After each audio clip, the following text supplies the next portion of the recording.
వినాయకాయ నమః. ఓం నమో వెంకటేశాయ నమః.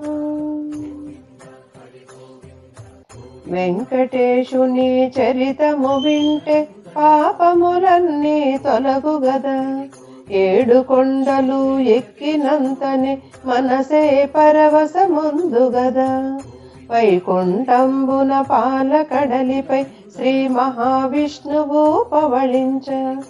ఆదిలక్ష్మియు పాదములొత్తగా చూసిన వారిది జన్మము ధన్యం. ఆ సమయంబున భృగుమునీంద్రుడు వైకుంఠమునకు అరుదించి ఆసనమిచ్చి ఆదరించలేదని కోపము చెంది కాలదన్నెను.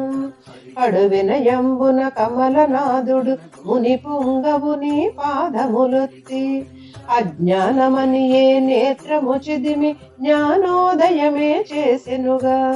అది చూసిన శ్రీ మహాలక్ష్మి అతి కోపంబుగా చింతించి వైకుంఠంబును వీడి వెంటనే భూలోకంబుకు అరుదించి కొండలు కోనలు పర్వతంబులు సముద్రాలన్నీ దాటుచు పచ్చదనాల శోభలు ఉన్న గోదావరి తీరము చేరెనుగా.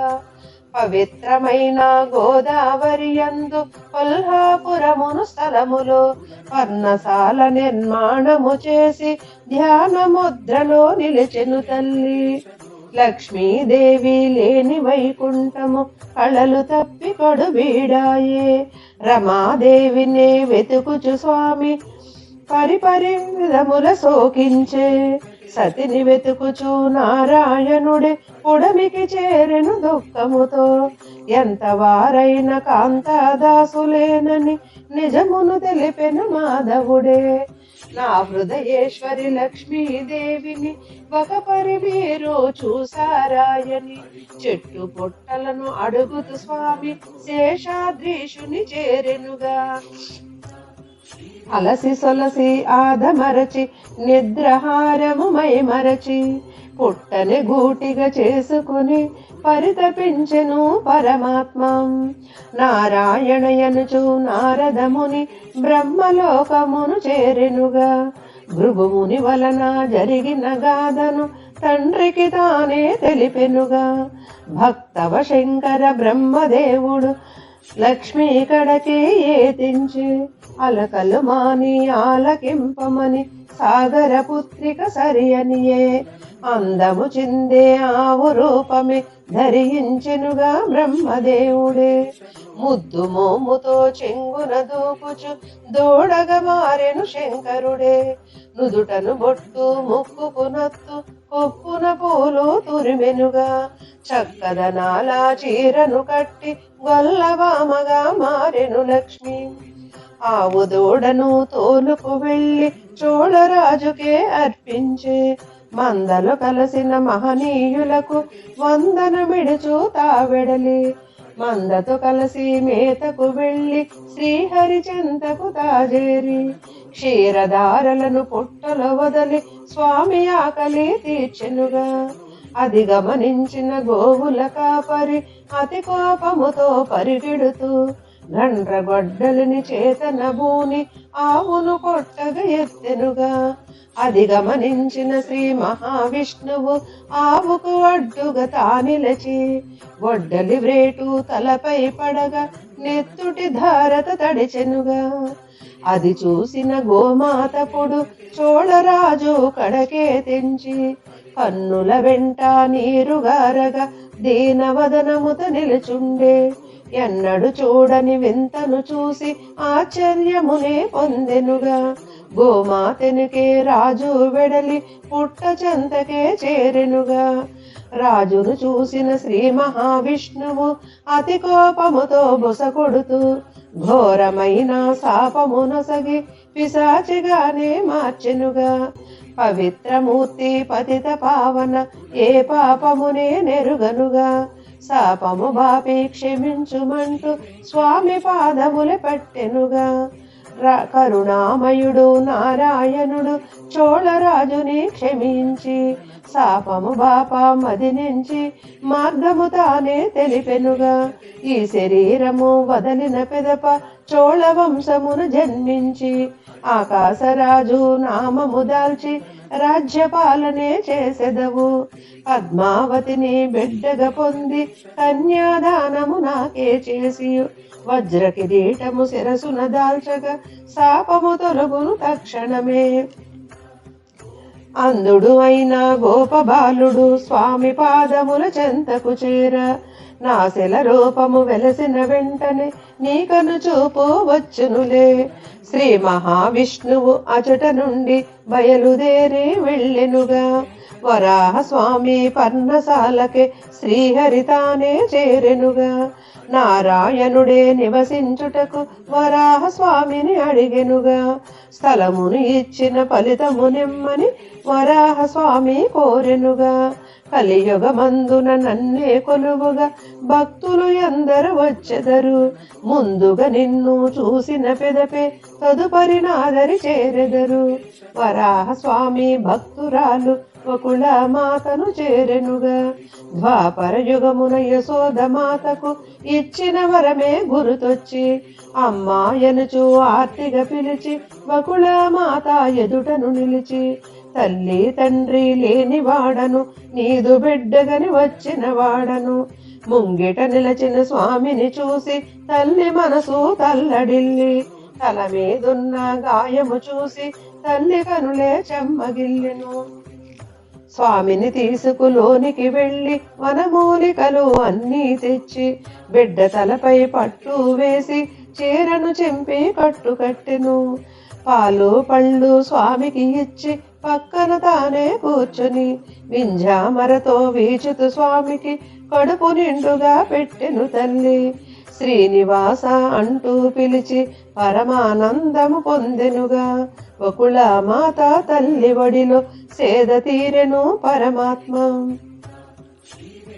పూర్వకాలమున సుధర్ముడనే చంద్రవంశపు రాజుండే. ఆ రాజునకు ఇద్దరు పుత్రులు ఆకాశరాజు తొండమానుడు. ఆకాశరాజు ధరణీదేవి బిడ్డల కొరకు తపించి యాగము చేయ సంకల్పించి కులగురువైన సుఖముని నడిగే. యజ్ఞము చేయగ భూమిని దున్న నాగలి క్రింద పెట్టొకటుండే. పెట్టెను బయటకు తీసి చూడగా అందాలు చిందే పసిపాపుండే. ఆనందముతో దేవతలందరూ పూలవానలే కురిపించే. ఆకాశరాజు ధన్యుడు అంటూ ఆ శరీరవాణి పలికెనుగా. క్రిందటి జన్మల వేదవతి ఈ జన్మల పద్మావతిగా శ్రీరామచంద్రుడు ఇచ్చిన వరమే సఫలము చేయగా జన్మించే. పండితులంతా వచ్చి పాపకు నామకరణము చేసెనుగా. శుభగడియలనే చూసి వారు పద్మావతి అని పిలిచెనుగా. శుక్లపక్షపు చంద్రునిలాగా దినదిన ప్రకాశవంతముగా చక్కని తోటల పువ్వులాగా అల్లరు ముద్దుగా పెరగసాగే.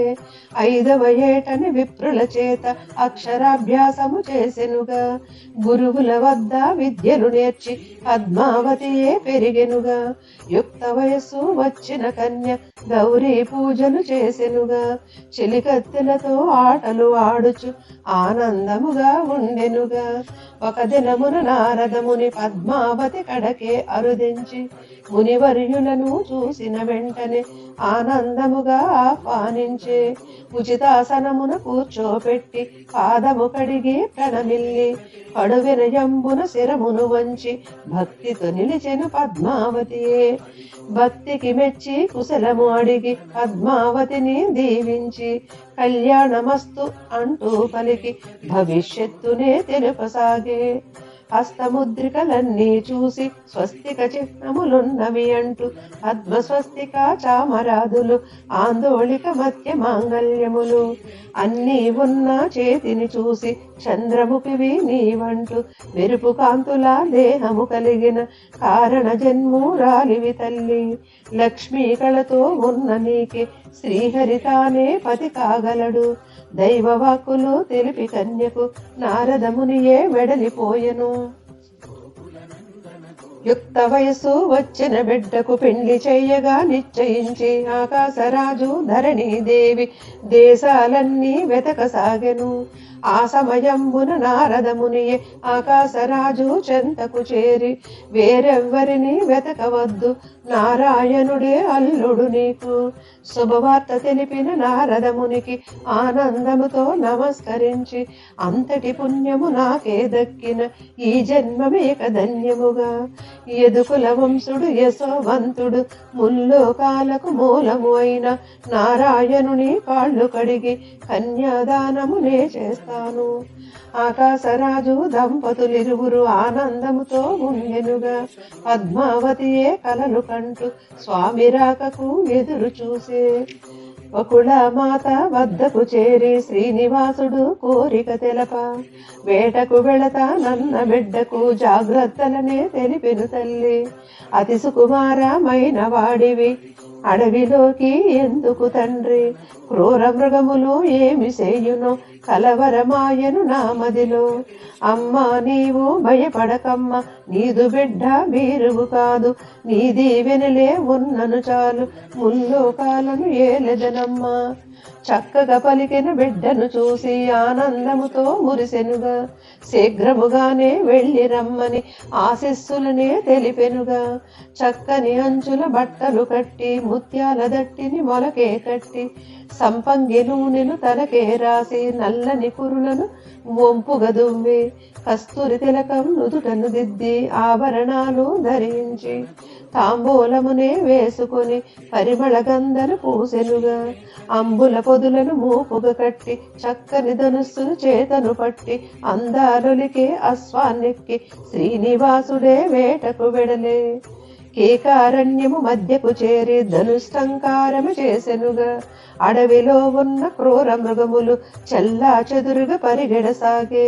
పదునగు అమ్ములు వరుసగా వదులుతూ క్రూర మృగముల వధించి మదగజములనే తరుముతు తాను వడివడిగానే పరిగెడసాగే. గజమును కానక అలసట చెంది శ్రీనివాసుడు వనమును చేరే. కొలనులోనున్న నీటిని త్రాగి చెట్టు నీడలో సేదను తీరే. అందమైన పువ్వులతోను పసందైన పళ్ళతోను పక్షుల కూతల సవ్వడితోను శృంగారవనమే కనువిందాయే. పద్మావతియే ఇష్ట సకులతో జల క్రీడలను ఆడగదలచి శృంగారవనమున ఆడుతూ పాడుతూ ఆనందముతో విహరించే. కన్యల హందెల సంవడి వింటూ చెంగున స్వామి లేచెనుగా. చుక్కల మధ్య చంద్రునిలాగా పద్మావతినే చూసెనుగా. అందాలొలికే పడతిని చూసి తనను తానే మైమరిచే. వడివడిగానే అడుగులు వేసి పద్మావతి ఎదుటన నిలిచెనుగా. ఎన్నడు చూడని యువకుని చూసి తత్తరపాటే చెందెనుగా. చెలికత్తెల చాటుకు చేరి రెపరెపలాడుతూ చూసెనుగా. అందొక చెలియా ముందుకు వచ్చి ఎవరు నీవు ఇటు వచ్చితివి, పరపురుషులు మీరు రాతగదయ్యా, వచ్చిన దారిని మరలి పొమ్ము. రాజే నిన్ను చూసిన ఎడల కొరతే నీకు వేయుగదయ్యా, రాచకన్యను చూడగరాదు తెలియక నీవు వచ్చిన వాడవు. కన్యల మాటలు వింటూ స్వామి చిరునవ్వులనే చిందించి శ్రీనివాసుడు అందురు నన్ను సిరులన్న వినకు లేనే లేవు. అందరిలోన చక్కగా ఉన్న కన్యక ఎదుటని తానిలచి చూడ చక్కని అందము కలిగిన సుందరాంగి ఎవరు నీవు. నిన్నే చూసిన తరుణములోన నామది ప్రేమతో నిండెనుగా. నా హృదయేశ్వరి నీవేనంటూ ప్రేమతో స్వామి పలికెనుగా. ఆకాశరాజు పుత్రిక నేను పద్మావతి అని అందురు నన్ను, చూడగ నీవు బోయవాడవు ఇటుల పలుకుట భావ్యము కాదు. కులమన్నది నాకు లేనే లేదు, అన్ని మతములు నావేగా, నన్నే నీవు పెండ్లి ఆడిన ముల్లోకాలు నీవేయగును. అంటూ పలికిన స్వామిని చూసి అతి కోపముతో చెలులను పిలిచి వెంటనే వీనిని పంపుడు అంటూ రాజమందిరము చేరెనుగా. ఉక్కుమ్ముడిగా చెలియలు అందరూ రాళ్ల వర్షమే కురిపించి దేహము అంతా గాయము కాగా శేషాచలమే చేరెను స్వామి. తనయుని చూసి తల్లి వకుళ ఏమిటి తండ్రి ఈ గాయం ఆందోళనగా అడిగిన తల్లికి ఊరడించుతూ ఒక వివరము తెలిపే.